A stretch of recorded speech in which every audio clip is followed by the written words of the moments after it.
எல்லோருக்கும் அன்பான வணக்கம். நாங்கள் அனுதி கதைக்கிறேன். என்னடா இப்போ இதில் தமிழ் படிக்கிறத பற்றி பார்த்தா, நாங்கள் என்னத்துக்காண்டி எங்களோட பிள்ளைகளுக்கு தமிழை படிப்பிக்கிறோம் என்றதை முதல் நாங்கள் யோசிக்க வேணும்.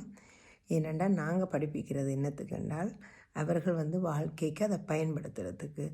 இப்போ இதில் அதிகமாக எல்லாரும் பெற்றோர்களோ பிள்ளைகளோ ஃபோக்கஸ் பண்ணுறது எக்ஸாம் எழுதுறது. ஒரு வருஷம் வர்ற எக்ஸாம் அது வடிவாக படித்தாலும் படிக்காட்டியும் அந்த எக்ஸாம் பாஸ் பண்ண காணும் என்றது தான் ஒவ்வொருத்தட்ட நிலையும். ஆனால் அந்த எக்ஸாமை பாஸ் பண்ணி முடிய என்ன நடக்கும்? அரைவாசி பேர் எல்லாம் மறந்துடுவினம் அப்படி நடக்கும். அப்போ அதில் எந்த பிரயோசனம் இல்லை. அதான இந்த கருத்து.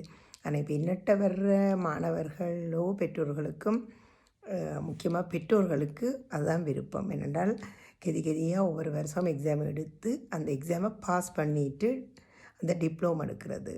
ஆனால் அந்த டிப்ளோமா எடுத்த பிறகு பிள்ளைக்கு எவ்வளவு தமிழ் தெரியுமென்றது அது ஒரு கேள்விக்குறிதான். ஆனபடியாக இப்போ அந்த ஒரு வருஷத்துக்குள்ளே வடிவாக படிப்பிக்க இல்லாத பிள்ளைகளுக்கு.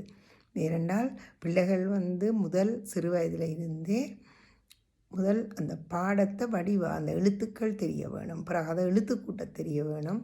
அப்படி விஷயங்கள் பைய படித்து அதுக்கு ஒரு டைம் எடுத்து அதே பிறகு வடிவாக அவர்களால் வடிவாக வாசித்து அதை விளங்கி ஒரு வசனங்கள் எழுதக்கூடியதாக இருந்தால் முதலாம் வகுப்புக்கு போய் அந்த பிள்ளை மிச்சம் பிக்கப் பண்ணி கொண்டு போகும்.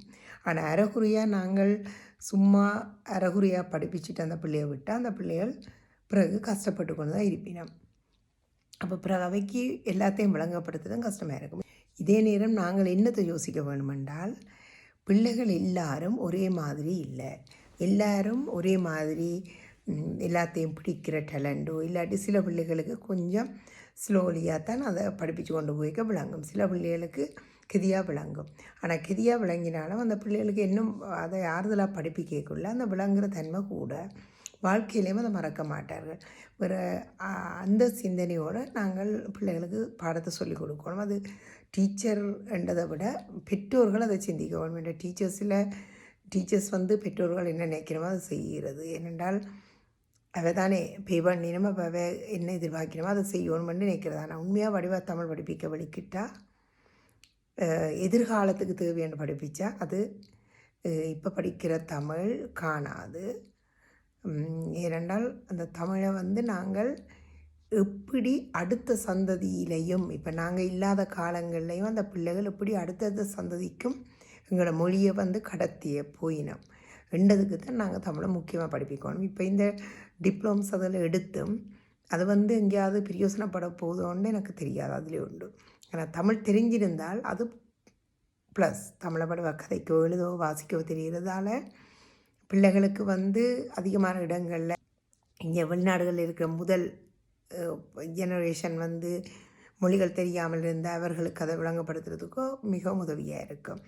ஆனால் அடுத்தடுத்த சந்ததிகளுக்கு மொழி தெரிஞ்சால் தங்களுக்கு வர்ற அடுத்த சந்ததிகளுக்கும் பெற்றோர்கள் இப்போ வர்ற பிள்ளைகள் தங்களோட பிள்ளைகளுக்கு சொல்லி கொடுத்து வடிவாக தமிழை தெரிய வச்சாலே தமிழ் எப்போவுமே அப்படியே தொடர்ந்து வளர்ந்து கொண்டு போகும் என்றது என்ற கருத்து. உங்கள் கருத்துக்களையும் நீங்கள் இதில் வெளியிடலாம். எல்லோருக்குமே மிகவும் சிறந்த பொழுதாக அமைந்திருக்குது. மிக்க மிக்க நன்றி. வணக்கம்.